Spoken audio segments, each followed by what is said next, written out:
Почему вот этот вопрос сейчас поднимается, имеет ли он последствия, и что было, когда вот, вы были, во власти, и этот вопрос, когда вам, Дудаеву, поднимали, и не только Ауховские, и другие территории поднимали? Пожалуйста. Но эта территория сейчас, после возвращения чеченцев на свою родину, после 13 лет ссылки, все равно была передана, а, скажем, Дагестану. Мгм. И там жили чеченцы, их называют ауховскими.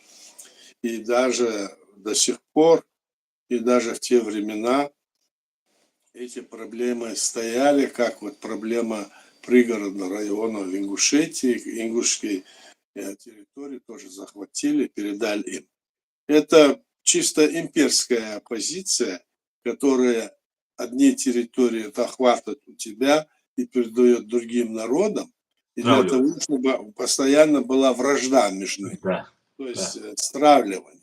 Это Имперский. никакой там не такой международный характер имеет, это внутренний.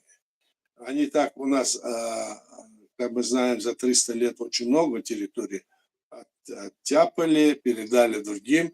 И теперь те, которые захватили эти территории или которые сидят на этих территориях, они всегда хотят, чтобы нас всех оттуда не только сейчас, а вообще, чтобы нас уничтожили и убрали, потому что знают, что когда-нибудь им придется эти территории отдать. Но мы не ставим такой задачи. Мы ставили задачи об объединении всех этих территорий, кавказских и закавказских, в Кавказском доме, и чтобы мы жили открыто, и чтобы не было никаких границ. Вот мы так ставили вопросы всегда. И поэтому то, что сейчас вот там происходит, что они хотят сказать, что это вторая Палестина или что-то, это все надумано со стороны Кремля. Это везде они так делают. Мгм. Они делают это по всему Совету Союзу делали, теперь по всей Российской Федерации России это сделали.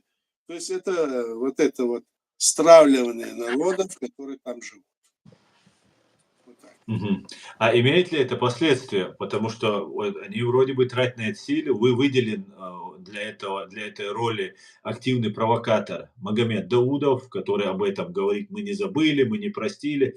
То, что он людей на бутылке сажал, людей сам лично убивал, это он забыл. А то, что Нет, это он может говорить и там геройствовать, да, хотя он говорит правильные вещи, так, но в данном случае это не решение вопроса, я так думаю. Это на пользу империи, провокатор. которая стравливает народ. Вот и все. Это же Россия сама могла бы этот вопрос решить. Не Да, убивать друг друга чеченцев, дагестанцев. одним росчерком пера это решение. Конечно. Они не решают, это специально не решают. Ни Ингушей не решает, и ни здесь в Ауховске не решает.